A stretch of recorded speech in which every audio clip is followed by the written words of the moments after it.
Hi, everyone. Before we get into the episode, we'd like to, as always, thank our executive producers on Patreon, Tom McCool, Tony Turrin, Justus Ebel, and Jeremy Marcoux. If you'd like to support the show, you can check us out at patreon.com/historiesmost, or send an email to histories.most@gmail.com for any feedback or suggestions. As well as that, Alex has an announcement to make about an upcoming event that you might want to check out. Hello, everyone. Alex here, and I wanted to give you all a final reminder about the Intelligent Speech Conference on the 24th of April at 3 p.m. London time, 10 a.m. Eastern time. It's a fantastic event that I was really, excited to be invited to this year. And it's taking place as a kind of live stream digital conference on Saturday, the 24th of April. I've mentioned it a few times on the podcast stream before in the weeks leading up to it. But if you're still on the fence, it's time to get off the fence and book yourself a ticket, because it is, as I speak, less than 2 weeks away. Tickets are $30, but if you use the code WAR at the checkout, you get a 10% discount and you support me. It would be a great way, if you've listened to History's Most for a long time, enjoyed our content, to actually, give something back and support us. Why should you come? Well, first of all, because of me. I'm obviously the main attraction. I'm going to be speaking twice, actually. I'll be giving my own presentation entitled A Political Great Escape, which is just a fantastic story about a little-known politician who manages in one fell swoop to save his country, his career, and his bank balance when all three seem to be in mortal danger. And I'm also going to be part of a panel discussion entitled Escape to Spain with two other excellent podcasters, Luke Baxter and Wesley Livesay, which, as the title suggests, is about the Spanish Civil War and specifically foreign involvement of all kinds, people going to Spain for all sorts of different reasons. As well as me appearing twice, what you have is about 6 hours worth of concurrent streams, presentations, panel discussions. You've got 4 or 5 streams happening simultaneously, each of them 20-minute presentation followed by 20 minutes Q&A. So it's really focused the conference on, audience interaction, you being able to interact with podcasters, content creators, mainly educational history podcasters, that sort of thing. And you getting the chance to ask questions to them, interact with them. Usually in normal times, the conference takes place in the United States. So it's actually a fantastic opportunity in a way, this year's Intelligent Speech Conference, because, well, I can actually take part in it. And actually, if you're not in the US, then all over the world, we can all kind of take part and attend. And goodness me, there is some really fantastic talks. You can look on the schedule to see on the website. Chris, who we interviewed today, I believe is attending, but there is talks on everything from Ernest Shackleton's escape from the dangers of the Antarctic to the Iranian Revolution to lost letters of the English alphabet. A very intriguing talk entitled The Single Most Important Idea in World History. One that has caught my eye on the rise of the Tudor Navy. How Charles II, and this is a fun story, managed to escape the Battle of Worcester. How Sweden managed to avoid being invaded in the Second World War. The Wesley, who I mentioned before, is going to be talking about the Czech Legion, and that I tell you is a story. And a bit more modern, something about how the West today can escape extremism and polarization. You may have noticed there is an overall arching theme to the conference: escape. And it's just, I'm really excited about giving my talk. I've kind of just put the final touches to it, and I'm really excited to talk to hopefully many of you. And like I say, if you use the code WAR, you get 10% off the ticket price, and actually I get something for taking part as well from that kind of discount code. So once again, Intelligent Speech Conference, 24th of April, 3 p.m. London time, 10 a.m. Eastern time in the US. It's a whole day of talks, presentations on some amazing, fantastic topics. I'll be there. I'll be delighted to see loads of History Mosters there to answer your questions, to talk to you about one of my favorite historical characters of all time. Use the code WAR for 10% off, and I'll see you on the 24th of April. Imagine yourself as part of a massive army, fighting in one of the bloodiest wars in all of human history. Your leader, a man named Hong Xiuquan, is someone who believes himself to be divine. In fact, he believes himself to be the brother of Jesus Christ. Not only that, but his generals include people who claim to channel both the voices of God and Jesus. His enemy, the Qing Dynasty, in his mind are literal demons who must be cleansed from the world, seemingly because God told him to in a dream. This is the bizarre yet tragic story of the Taiping Rebellion, history's worst civil war.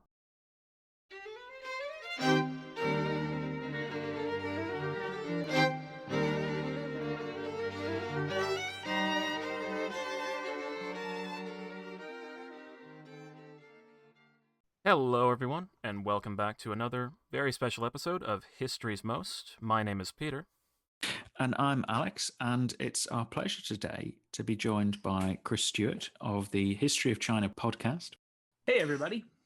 And Chris is joining us to talk about something that actually one of our listeners got in touch and asked us to do an episode on, and that is the Taiping Rebellion.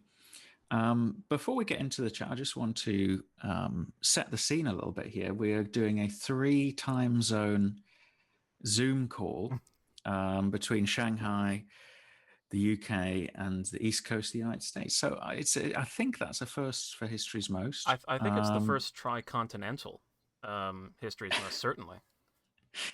Yeah. So, already we're all certainly making history. I agree. Yeah. So today's topic, the Taiping Rebellion, is something that I must admit I did not and do not know a great deal about, which is why we've reached out to Chris. And if you're sitting there like me and wondering what all this is about, well, it's a civil war in 19th century China. So, Chris, I want to start by asking you to set the scene for our listeners. China in the mid-19th century, what sort of a country is it? What sort of government does it have? What sort of regimes in place? What's going on, basically? Yeah, well, that certainly is the place to start. China in the mid to late 19th century was a rather chaotic place to be.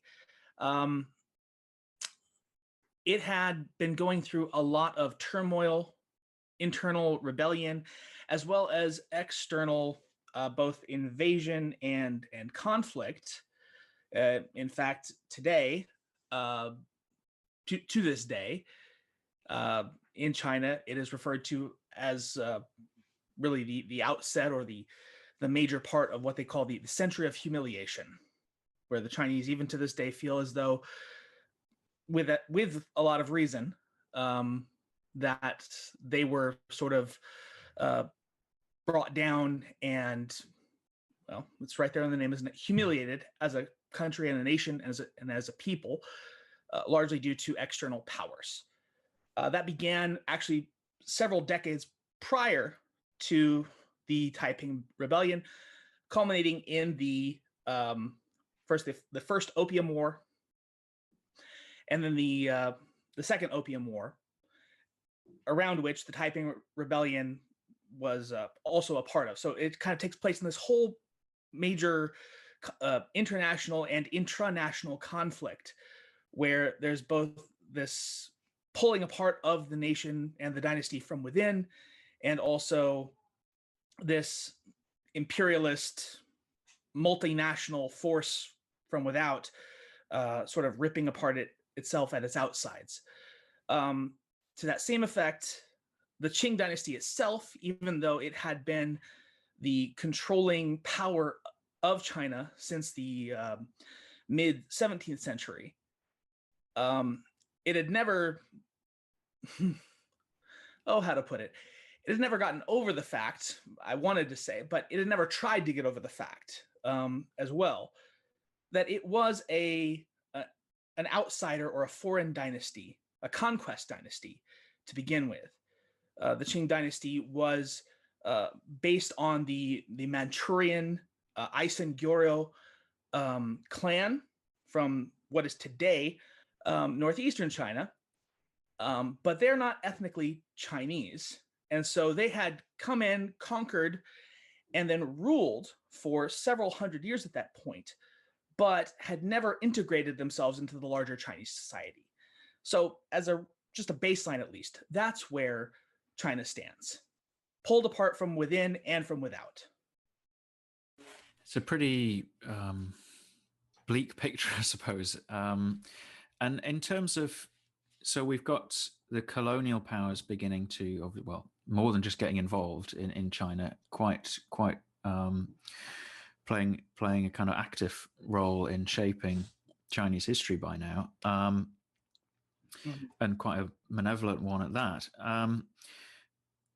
In terms of the actual society, then, I presume that China at that time was still, quite underdeveloped, if that's the right word to use.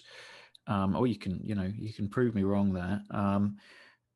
Was the societal, Oh no! I would say that's an accurate depiction. Go on. So it's yeah. And oh, sorry, no, I was just saying no. That's an accurate depiction. China, you would be very accurate in characterizing it as a agrarian, unindustrialized,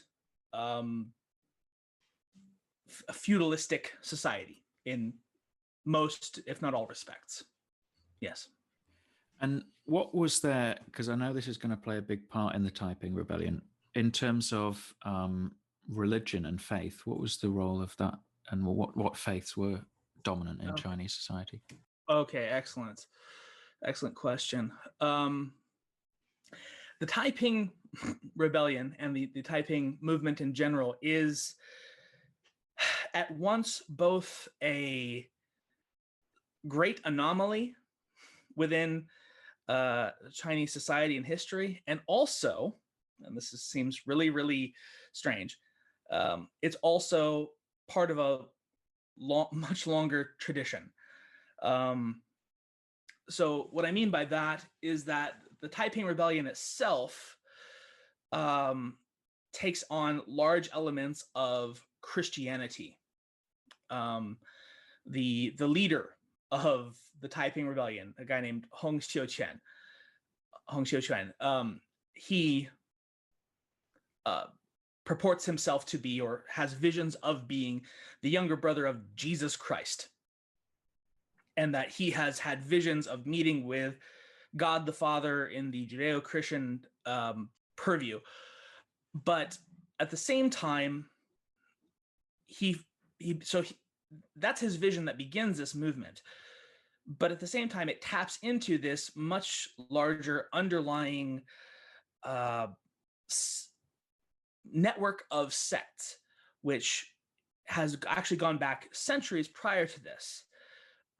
The White Lotus, the Red Turbans, all of these groups of outsider, sectarian, and highly religious, dogmatic groups come together and split apart, and then come together again. So in terms of belief, it is both an infusion of an outsider foreign belief system, but then syncretized with a long-standing tradition of using outsider traditions and beliefs to further internal reform, change, and revolution. Yeah, and I think that's, you're saying it goes back centuries in Chinese history. It's also fairly common, you could say, in world history that, the politics and religion can't really be separated out until, in the West. There's probably the second half of the 19th century anyway. So religious and political movements going hand in hand is hardly anything distinctly Chinese. But what I do want to think about with this this movement, this kind of quasi-Christian movement, I presume the Christian elements have come from Westerners, missionaries spreading, trying to spread the Christian faith to the East. But it's not quite Christianity, is it? No, it is not quite Christianity in any of its forms. And probably if you asked them at the time themselves, they would not truly recognize themselves as being quote unquote Christian either. They would have called themselves, if I'm remembering it right, the God worshipping society, where the tenets of Western Christianity didn't truly apply to them, where essentially, as with any new faith, excuse me a second. As with any new faith or what have you, it was sort of the old doctrines are the old doctrines, and those are well and good. But now is the time that we have a new prophet, a new holy individual, and through him we receive a new word and understanding, and that is the new tenet of the faith. And that is kind of the basis around which Hong Xiuquan built his society, his rebellion, and for a time period at least his nation. Can you tell us a bit about this character then, Ho Ching Chang? What was his background? How did he come to obviously believe he was leading this Brother of Christ movement? Sure. Well, this guy, Hong Xiuquan, he was from southeastern coastal China. He was of an ethnic minority, actually. So he wasn't Han Chinese per se. He was a minority called the Hakka, which are still of a very large percentage of the population in places like Fujian and Taiwan, and even northern Guangxi. And he, like many of the time period and before and far after even to today, what he wanted to do as sort of an up-and-coming young man was to take and pass the Imperial Civil Service examination. The Imperial Civil Service examination was the test, it's sort of like the ACT or the SAT, or I don't know what you guys have in England that's similar to that, but it's the test that you take to determine whether or not you get to move up into the official class and become an actual imperial government officer. So he took it, and as with many of these people who try, he failed. And he failed multiple times, which is, again, not uncommon. The imperial examination was designed to be extremely difficult and to have the majority of its applicants fail. I heard there was a 1% pass rate, and there was also, murmurings of some bribery possibly going on in the background, things like that. So yeah, sounds like it was pretty tough to pass. Oh my goodness, bribery in China?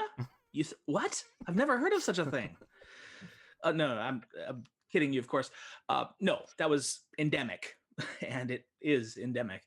It happens all the time, and it did at that point as well. But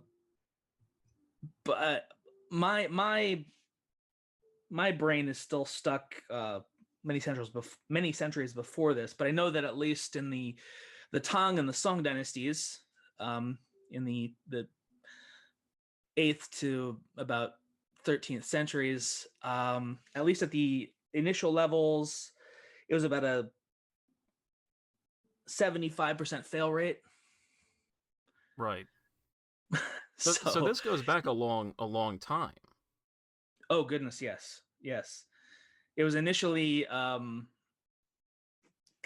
codified and put into official practice during the Tang Dynasty in the 8th century, Right. and it had been going on usually for the subsequent 1,000 years. So I get a sense that this failing of an exam and those life prospects being stolen or taken away is probably going to have an influence on people. I'm trying not to think of an obvious example of someone failing an exam, it going into a political movement. But anyway, so I presume then this is the basis of a kind of religious conversion, and then he clearly already had some aspirations to move up in the world politically as well. Well, yeah, it's hard to say for sure how much of it was. I mean, how much of it is actually just sort of, oh, I couldn't pass the exam, and so I will find some other method, and how much of it might have been some sort of actual inspiration, if you want to call it that, or perhaps holy guidance, or what have you. What we know of it is that he seems to have been sickly his entire life. He seems to have gone through long periods, especially of his early life, of being bedridden, of going through, I don't know if we would call it sort of comatose periods or what have you, but certainly periods where he would just sort of be out of it. And so it seems like he had been given some information about from European Christians about Christianity. So he'd been given this sort of pamphlet or whatever, and he'd read it, and then he kind of, after his latest failed examination in the late 1830s, early 1340s, I forget exactly. He's read this information, he's kind of taken it into his own mind and purview, and then he falls into one of these fugue states, or these sick periods of his. And he comes out of it having had what he purports, at least, to be a vision from God,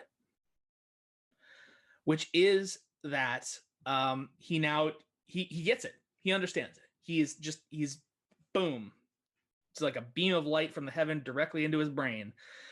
I now have the answer. The answer is not to take a test again, because that sucks and I'm bad at it. The answer is not to try to go through the system. The answer is to make my own system. And my system says that I'm the guy in charge, and I am the guy right underneath the main guy, who's Jesus, who's actually my older brother. And so you guys should follow me, because we're gonna upend this whole situation. We're gonna upend this whole corrupt state that I can't get through on my own merits, and I don't have the money to pay or bribe to get through on that methodology.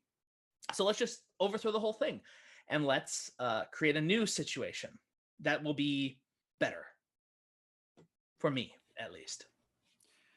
So how does he go from springing out of bed, believing to be the younger brother of Jesus, and believing that it's his role, his kind of holy ordained role, to overthrow the system?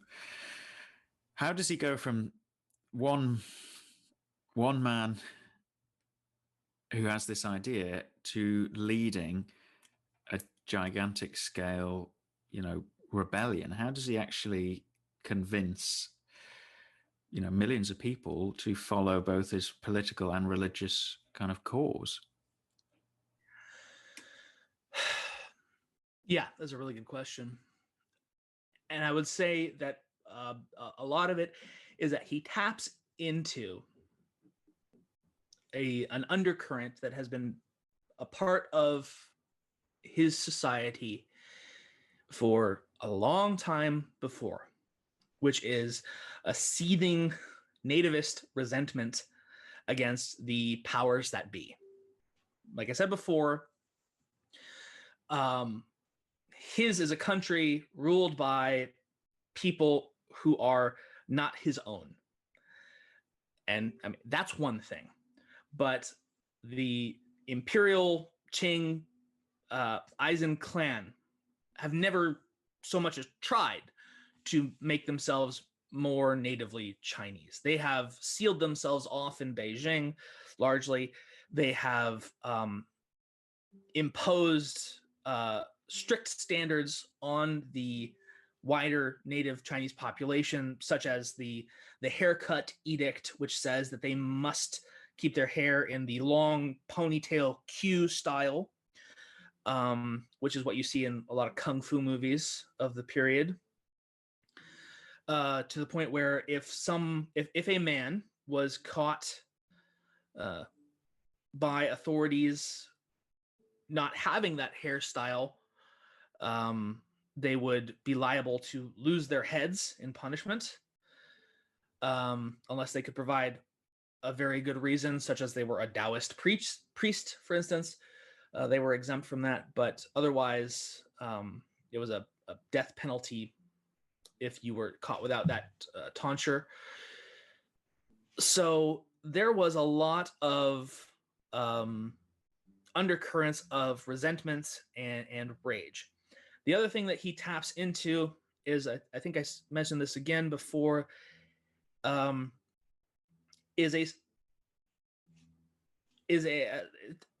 word itself is a little bit inapplicable, but it functions well enough that I think we could use it. Millenarianism, sort of this ideology that the end of the world is nigh, or at least a fundamental change to the very aspects of being is about to come around. This actually is the very basis of the preceding dynasty, in fact, the Ming Dynasty, which is what I'm looking at and doing in my own show right now, which ends up overthrowing the Mongol Yuan Dynasty in the 14th century. And all of this is a syncretic movement where they start blending different faiths and different ideas together, both indigenous beliefs like Taoism and Confucianism, but then also infusing that with external elements. In the Yuan Dynasty, with the Red Turban Rebellion and the rise of the Ming, that was this sort of millenarian ideology of Buddhism called Maitreism, and then also even stuff all the way as far away as Persia, which was Manichaeism. But now, in the time of Hong Xiuquan, he's blending in this sort of Protestant Christianity, and I'm sure that all three of us know that Protestant Christianity can itself be pretty millenarian and pretty apocalyptic when it wants to be. It's easy enough to find those aspects in it. Yeah. So it starts stirring the pot, starts mixing all these elements in together, and taps into that undercurrent of just screw this system. This system is against all of us, so let's just blow it all up. And it's not that hard to find a sizable portion of the population who say, yeah, let's do it. So you've got kind of a variety of forces kind of ripping society apart, I suppose, and at the very top being a foreign oppressive elite, which is pretty easy to have. It's a pretty ideal enemy for a rebellion, a foreign oppressive elite. Then you can say, yeah, let's get rid of them. So as Hong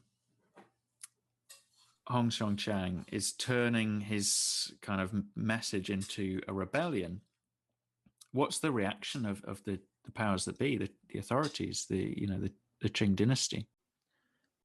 Right. Well, obviously they don't like it. They commit themselves to suppressing this, and at virtually any cost. During the, gosh, what is it? 14, 15 years of this rebellion? Yeah, about that. Yeah. I think I'm somewhere in I there. think it's about 15 years long, around that. 15 years long. Yeah. You've got these two foreign invasions, the two opium wars, basically bookending the whole thing. And in each of those wars against a foreign enemy, even on the Qing Dynasty's side, you're looking at several thousand people lost total, and usually on the British side, several dozen or maybe a couple hundred. That's both of them together. But ice cream sandwiched in the middle of that is this internal war, and that's real. That is what it is. It's a full-on war where you get somewhere between the numbers are fuzzy, as these things tend to be, somewhere between 20 and 30 million people dead. Now, not all of them are combatants. A lot of them are innocent civilians who just get caught up in the. Oftentimes, they get caught up in the governmental response and crackdown to the goings-on of the God-following society, the Taiping movement.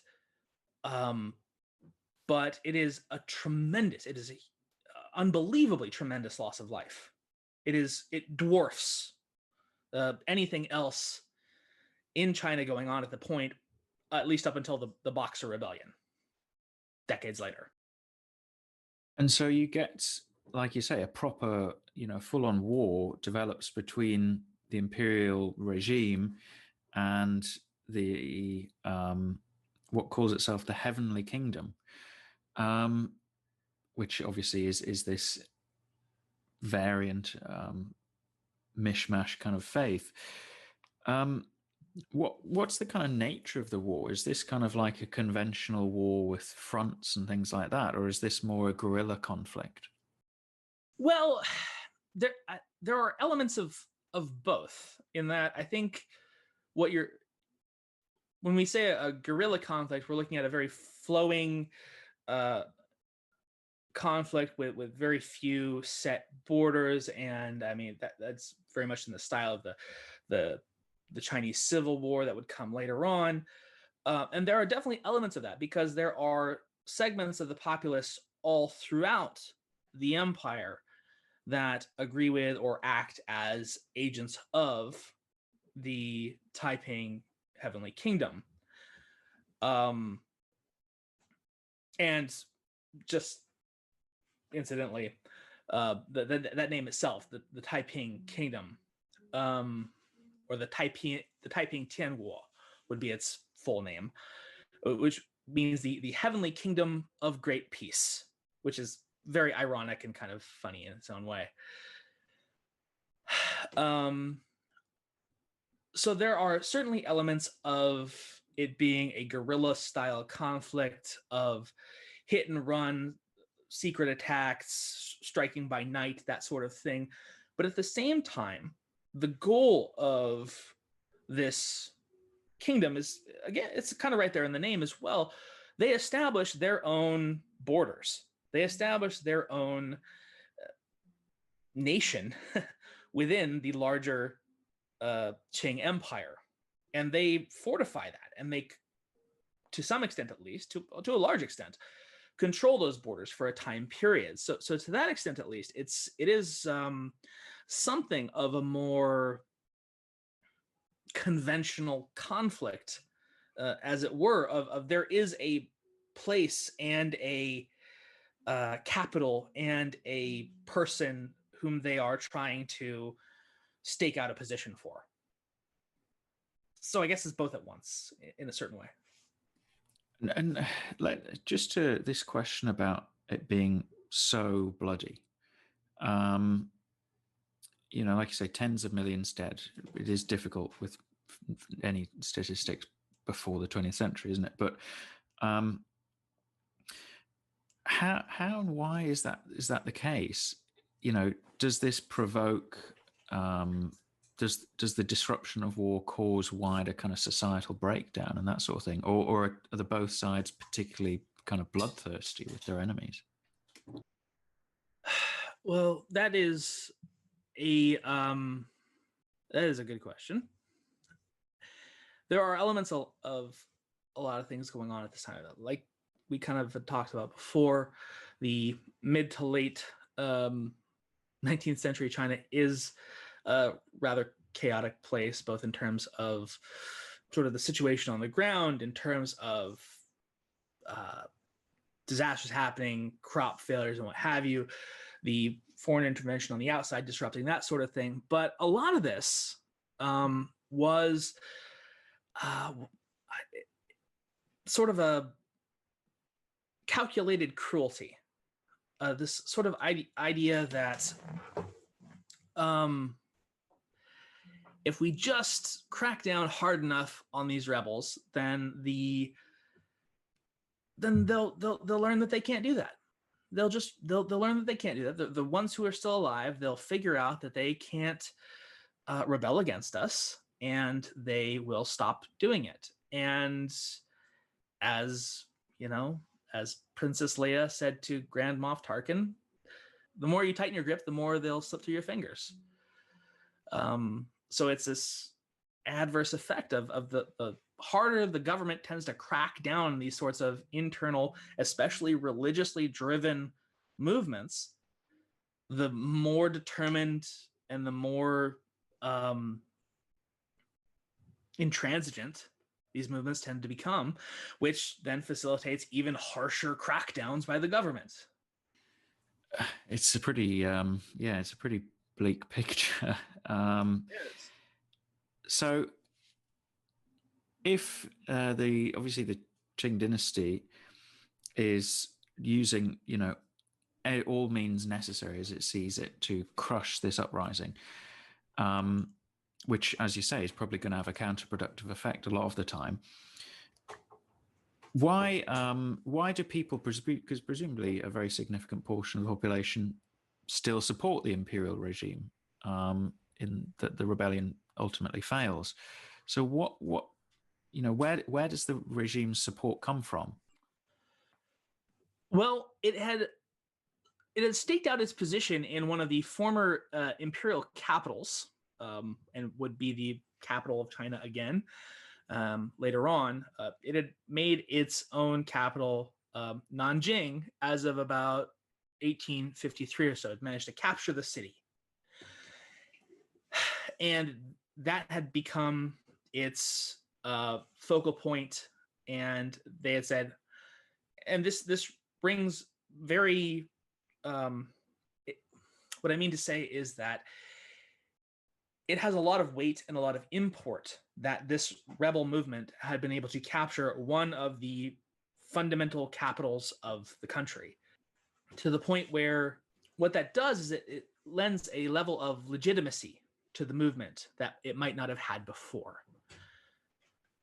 What this also allows, in staking out a territory and staking out a position and declaring an imperial capital of their own, it allows the Qing government to essentially say, okay, that's an exclusion zone.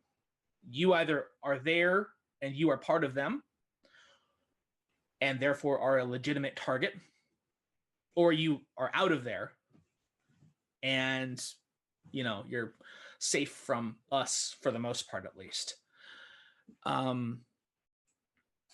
Which is kind of an iffy prospect at best. These Qing imperial riders and war parties, they would, if there was even a prospect that you might be a part of one of these god societies, there was very little appeal process going on. It's you just sort of, well, you believe in this Jesus God stuff where he got nailed to a cross. Well, we might do the same to you.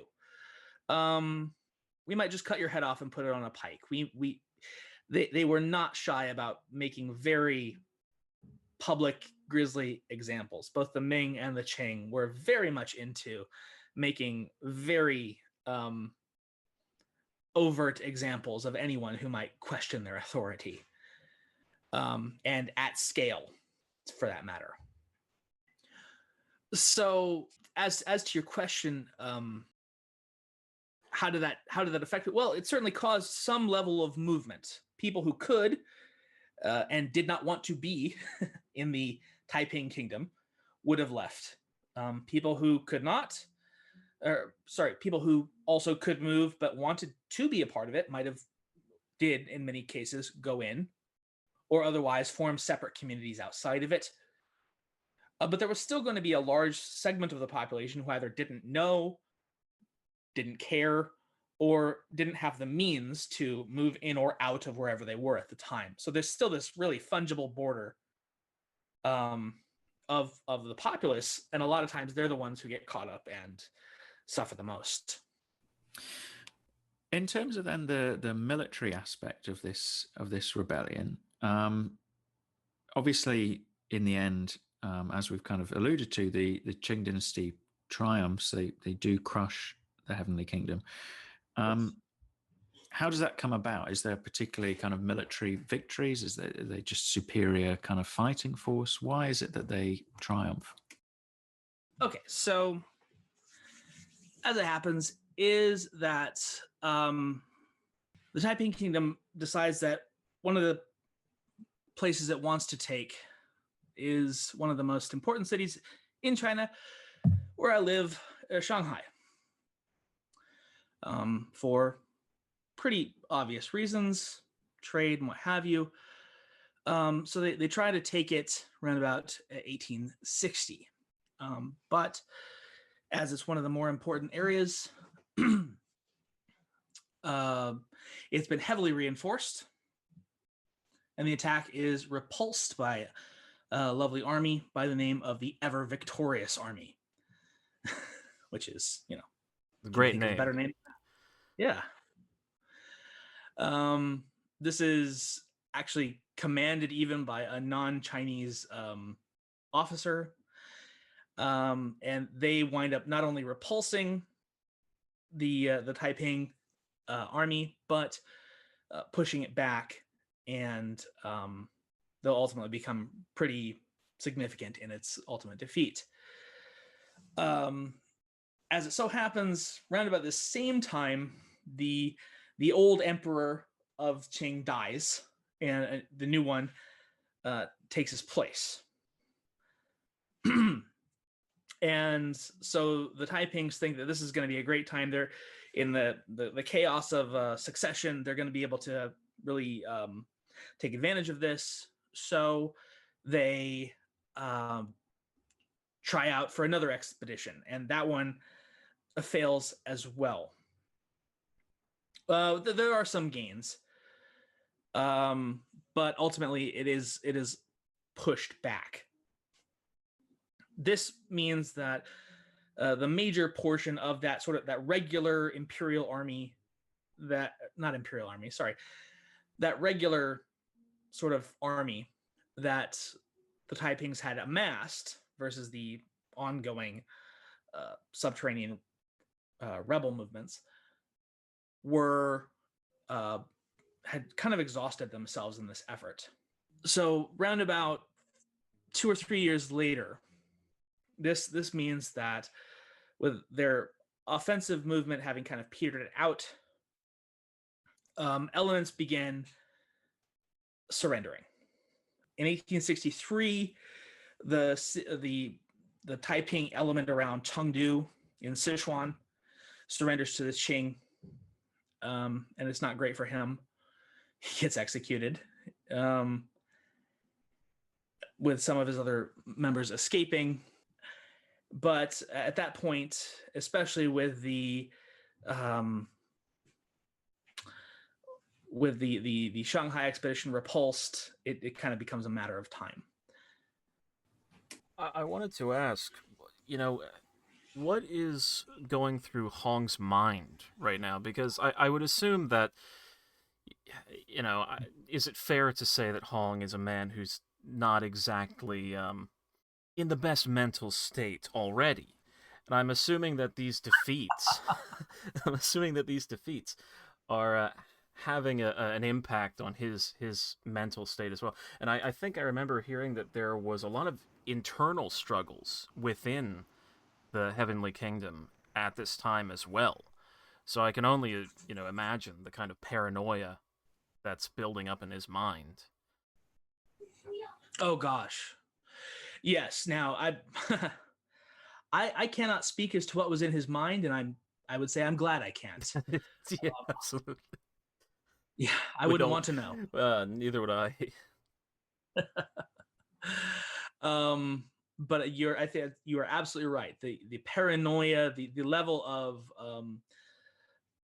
sort of self-inflicted solitude and isolation, and just being able to trust nobody, that is absolutely building up in him over and over and over again, because he is repeatedly, as happens in any sort of rebel movement especially, but even any political movement in general, there's going to be betrayals or perceived betrayals or turnabouts or whatever. And especially when it's something as consequential as a war or an offensive, any setback, any turnaround it's very easy to perceive as being, someone must have turned against me. And that's especially so when you believe, and I believe that he did believe this. I don't think he was bullshitting through this whole thing. I believe that he believed it. Believed that he was divinely tapped and inspired and chosen to lead this new world order. So if God himself had said that you are the guy and you will lead this world into a new divine stage of whatever, and then things keep going wrong, you're gonna start pointing fingers. And he does, and it only makes things worse, of course, because you start pointing fingers at your top people, getting rid of them, and then you're left with the not top people, which only exacerbates things. Yeah. So by the end stages of the rebellion, his city where he is under direct siege by the Qing government. They're right outside the walls. They're not getting in yet. They won't be getting in for quite a while. The city's well provisioned. But obviously, something's gone wrong. So something didn't go quite to plan. And as such,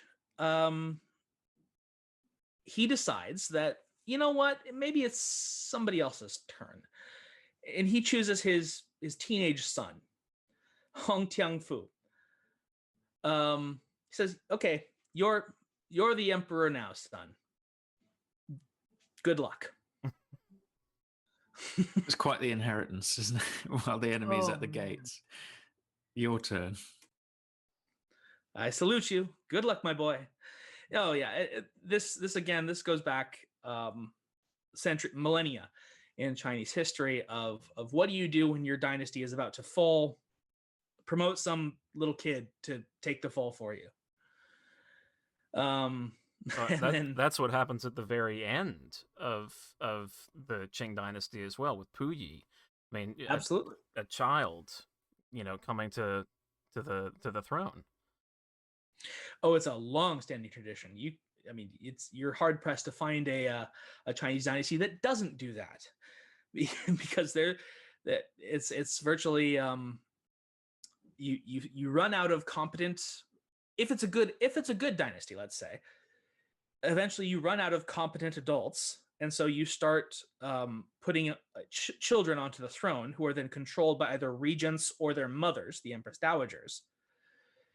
And then one of the officials gets it in their heads that, hey, I could do a better job than that guy. So they put another child on the throne and say, okay, now give the throne to me.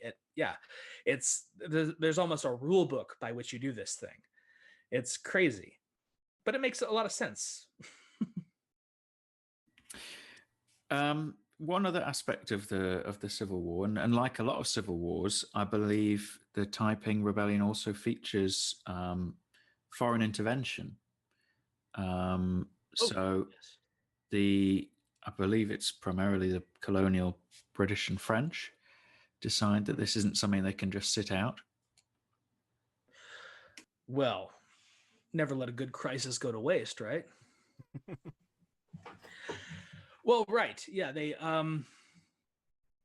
it's sort of it's an opportunistic sort of thing. It's kind of in the middle of these two what will be the two um opium wars.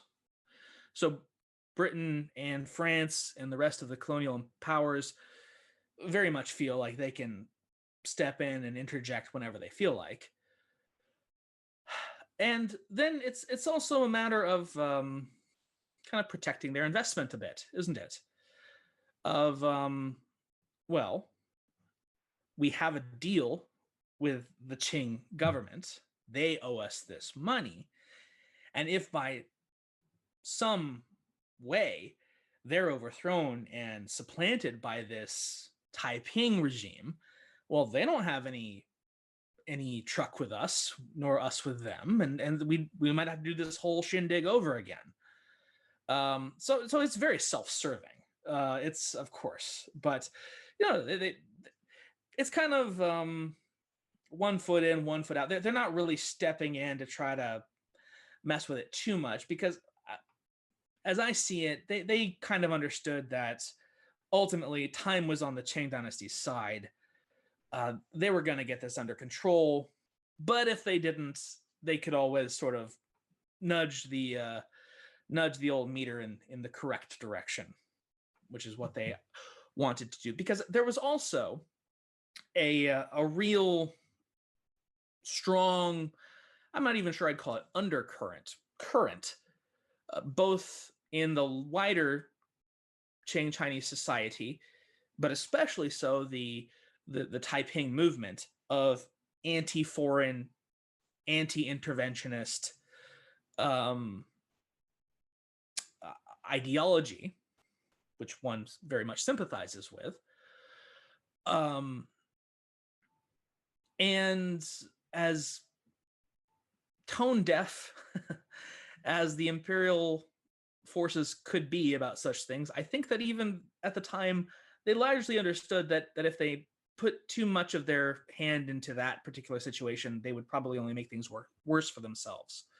So while they were willing to kind of put their thumb on the scale here and there, they weren't going to commit to any kind of a full-scale intervention unless it really needed to happen, which it, at least in their perspective, which ultimately did not. So more of a kind of touch on the rudder, keep it going in the right direction, because we don't want to be seen to be intervening, because we know it will be counterproductive for the Qing if they seem to just be the kind of agents of foreign powers. I think it was you know what, why we've already made ourselves the enemies before, and they'll certainly have no problem doing so again in the future. But at the moment, the war at this point is engaged with the foreign occupying rulers of this country. And if the British Empire was good at anything, it was at touching off internal conflicts and then just sort of letting different countries fight against themselves, and just sort of pulling back and saying, no, it's not me, it's you guys, fight it out, figure it out.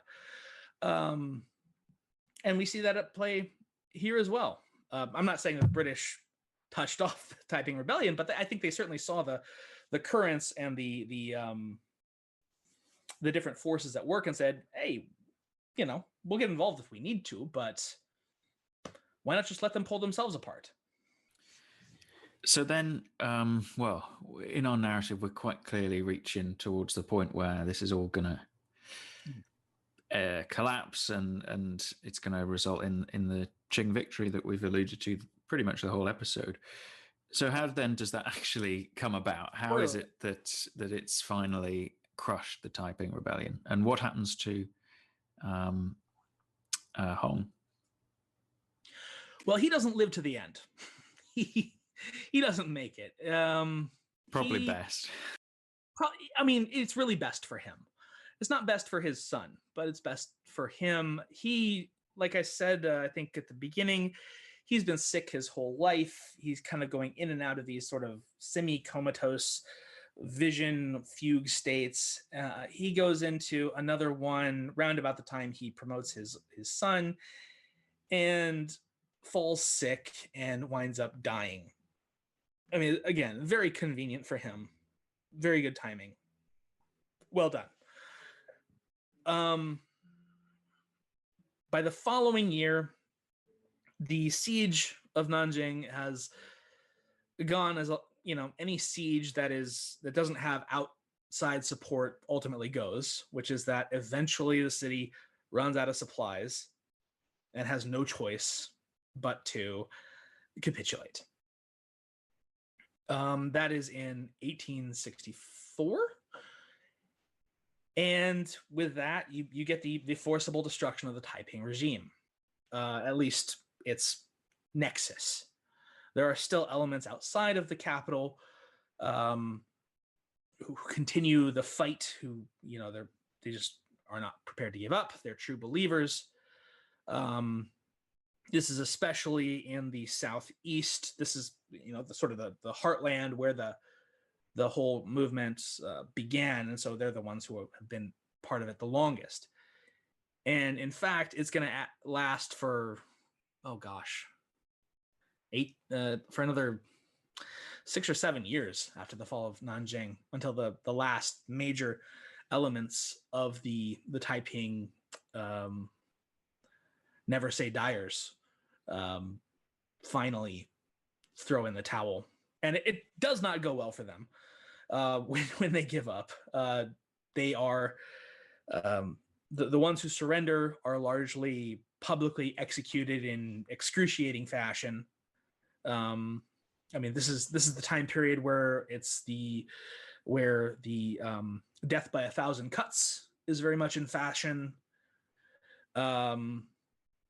Where those sorts of torturous executions are just the sort of the go-to thing in the regime, and where punishment is not even limited to you.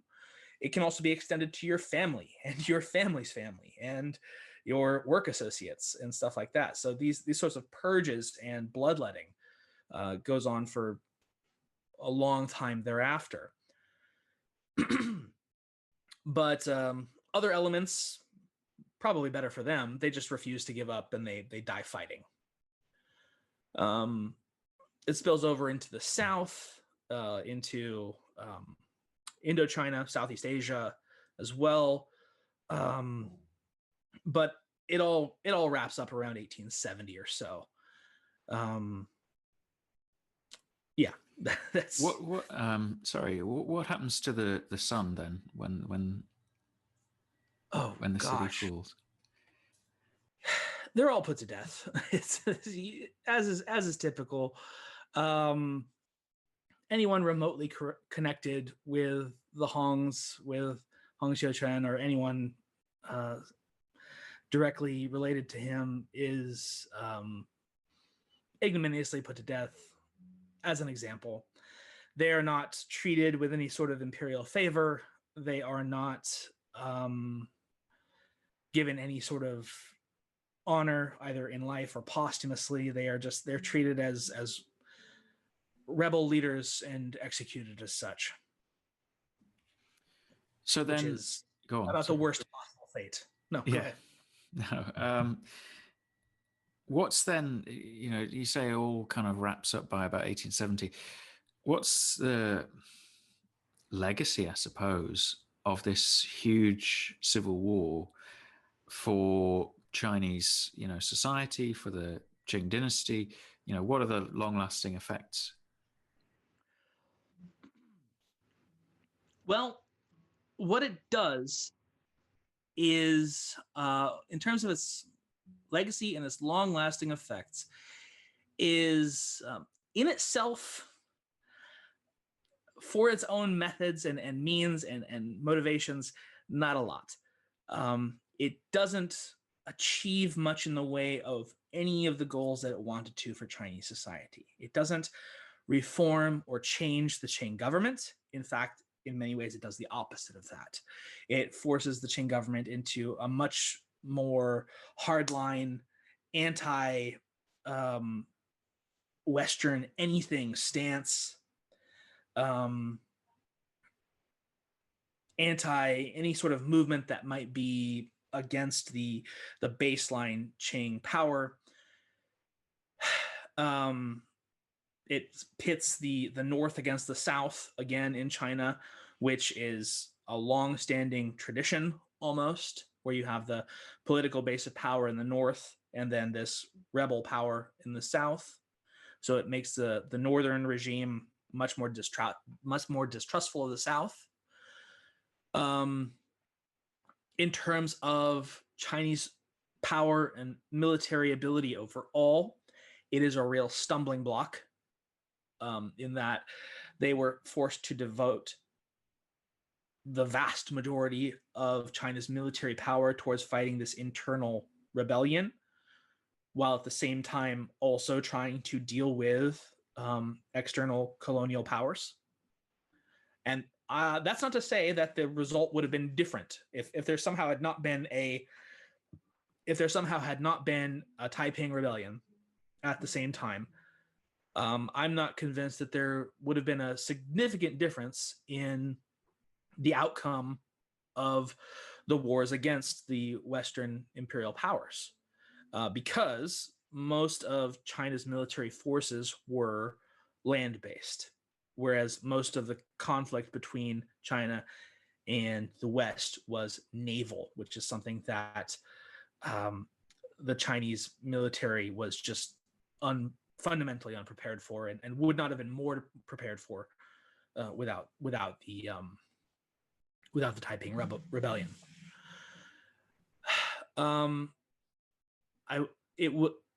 Like I said before, I think it calcifies this sort of anti-foreign sentiment within, especially the elite, the Qing royal family and government, which will ultimately make them much more open to the idea of siding with the Boxers about a half century later, which is a adamantly anti-foreign, anti-Christian movement aimed at expelling all foreign presence from China and, making Qing great again. So that's what I would say would be its major legacies. Unfortunately, at least from the perspective of the Taipings themselves, we can just see them as kind of the one of the last, or at least last so far, elements of that syncretic millennialist sort of cultist movement, which from time to time has bubbled up and really challenged the ruling regime when times get tough, and is often very bloodily put down. I'm interested in then the extent to which the Taiping Rebellion is, remembered today in China. Is it still a significant event, or is it very much overshadowed by, the Chinese Civil War about 100 years later? Is it still something that has a resonance, or is it just a kind of forgotten chapter of history?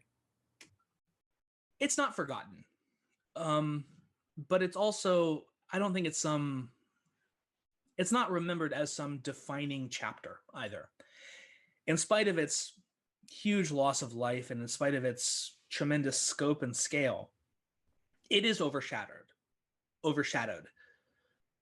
Not by the Chinese Civil War per se, but from the it's actually overshadowed much more by the foreign wars and occupations that both bookended that rebellion itself, and then came after in the form of the Nine Nation Alliance that invaded China at the end of the 19th century as well.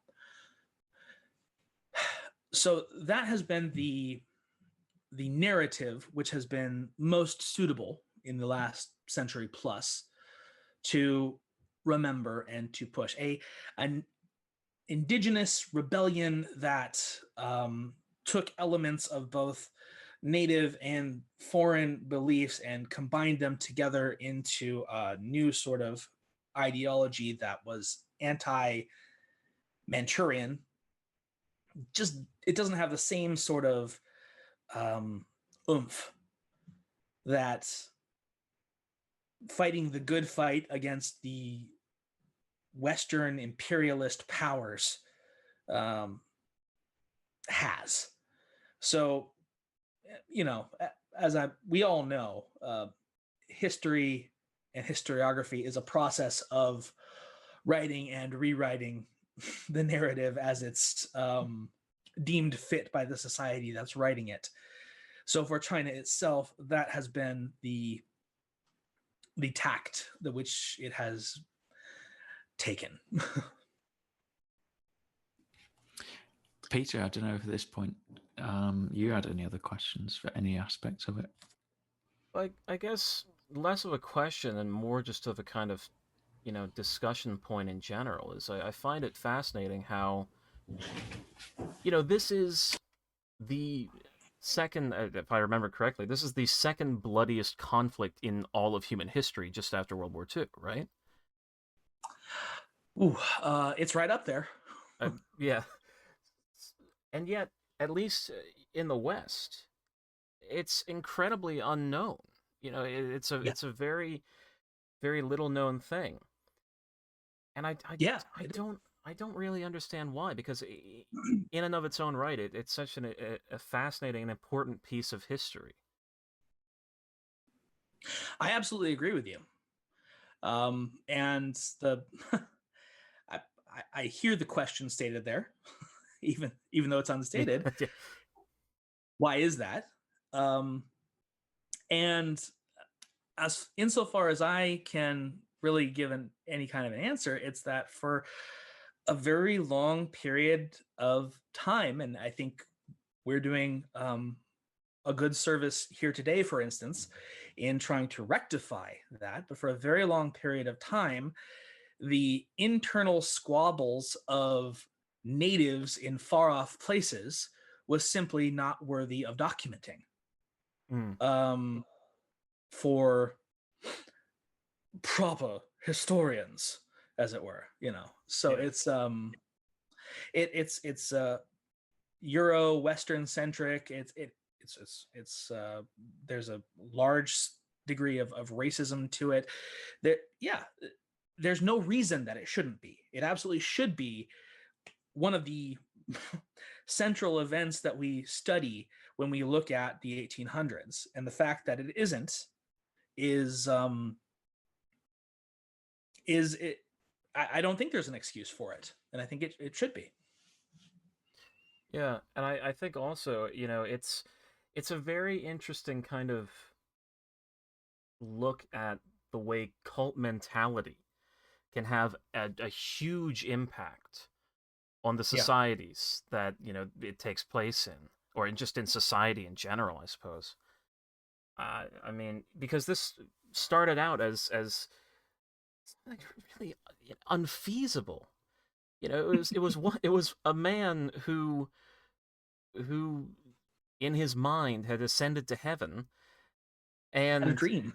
yeah, in a dream, came back to Earth, read a pamphlet, like you said, and then, I mean, in a remarkably short amount of time, raises a massive army, and then before you know it, there's so many lives lost, and you know, I think it's it's an important kind of look at cult thinking.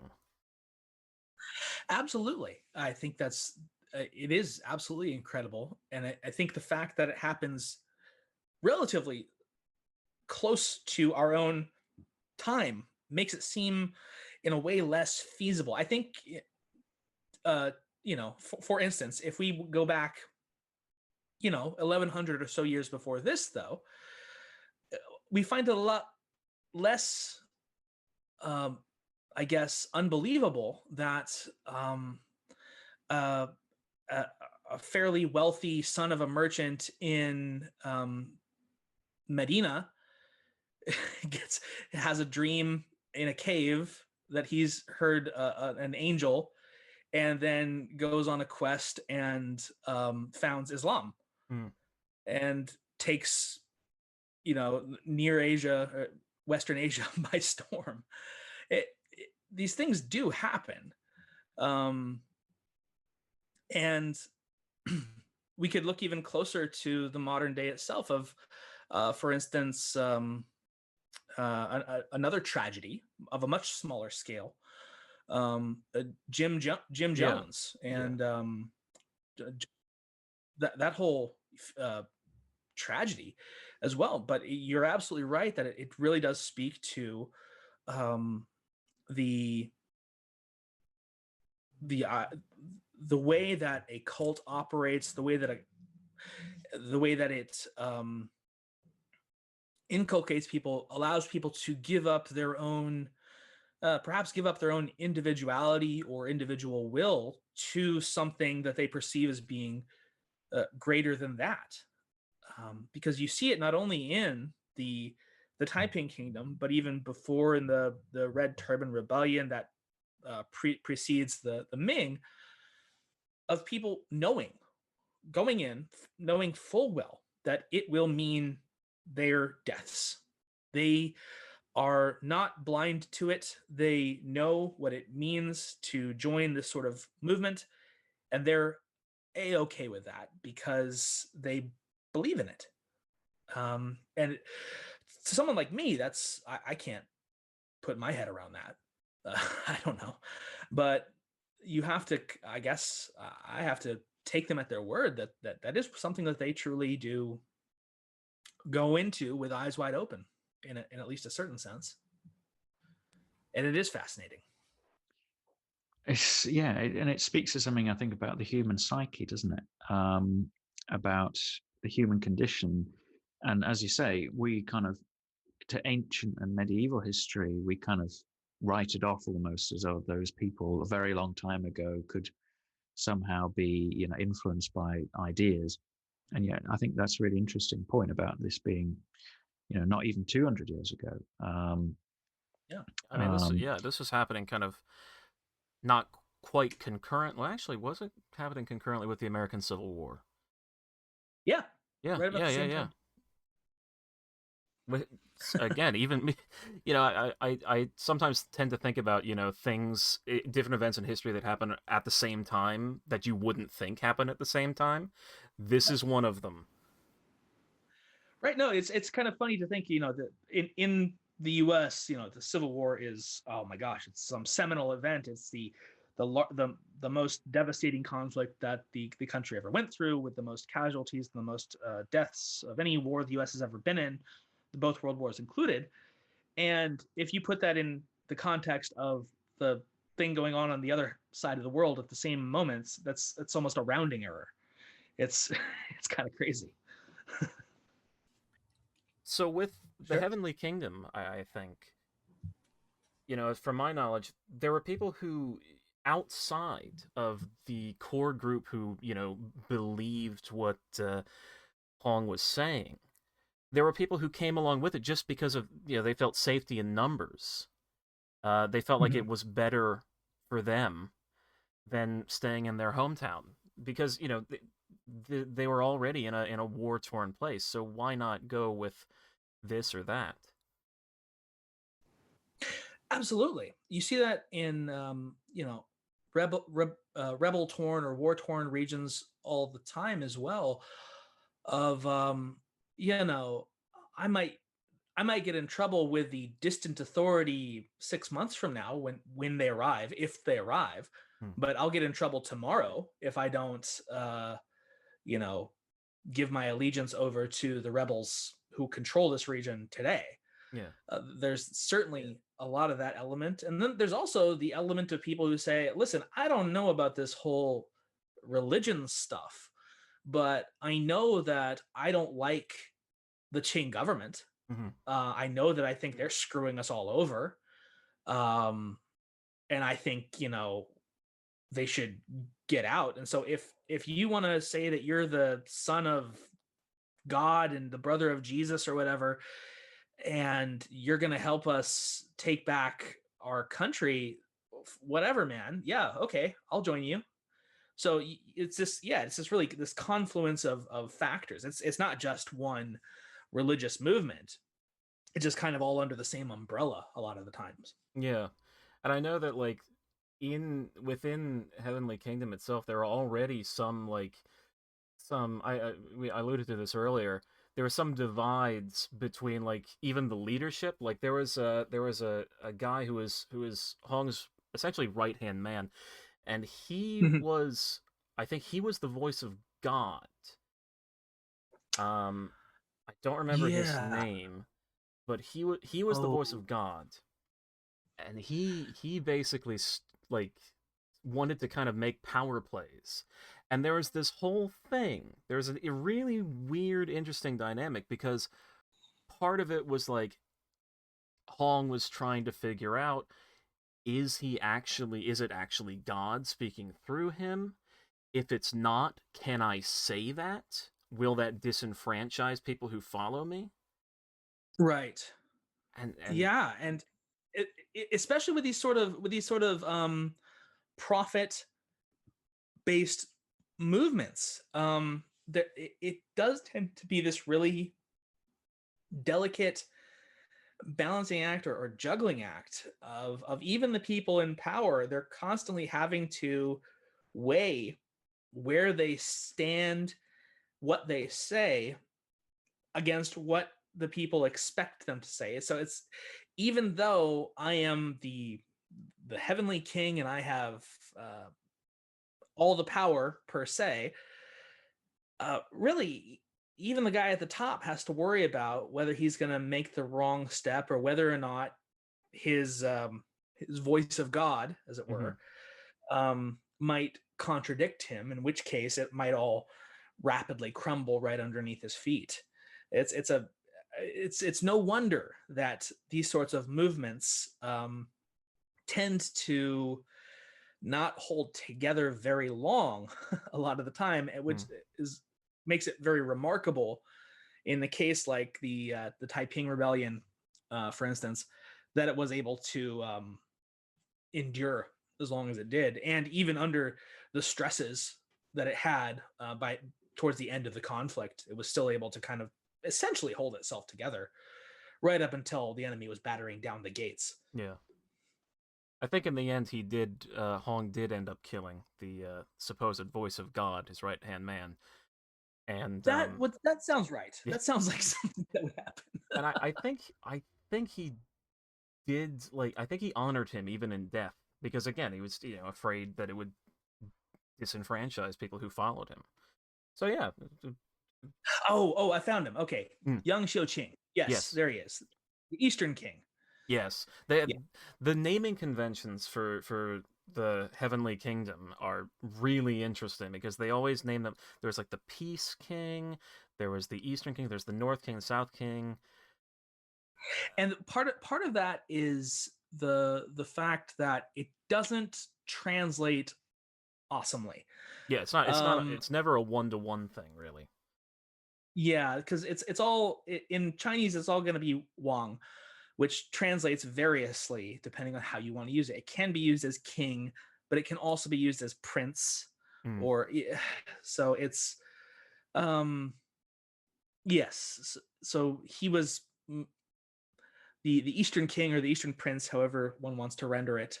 Yang Xiuqing, he was murdered as part of a purge, and then, but yeah, you're absolutely right. After death, honored and given, posthumous titles and what have you, because of course he's no threat in death. Yes. So let's elevate him. Yeah. Interesting how that works. Yes, markedly unlike someone like Stalin, who would kill you and then erase you from all of time. Thinking of Trotsky. Thinking of Trotsky. Who? I've never heard of that. I don't know. No. Have I said something wrong? The King of Mexico. That's right. That's right. Well, thank you so much, Chris, for coming on the show. It's been a really fascinating discussion. We'd love it if all of our listeners would go check out his podcast, The History of China. There'll be a link to that down in the description. So thank you, Chris. Well, it's been my pleasure, guys. Thank you so much for inviting me on. And from us here at History's Most, I've been Peter. And I've been Alex, and thanks for listening.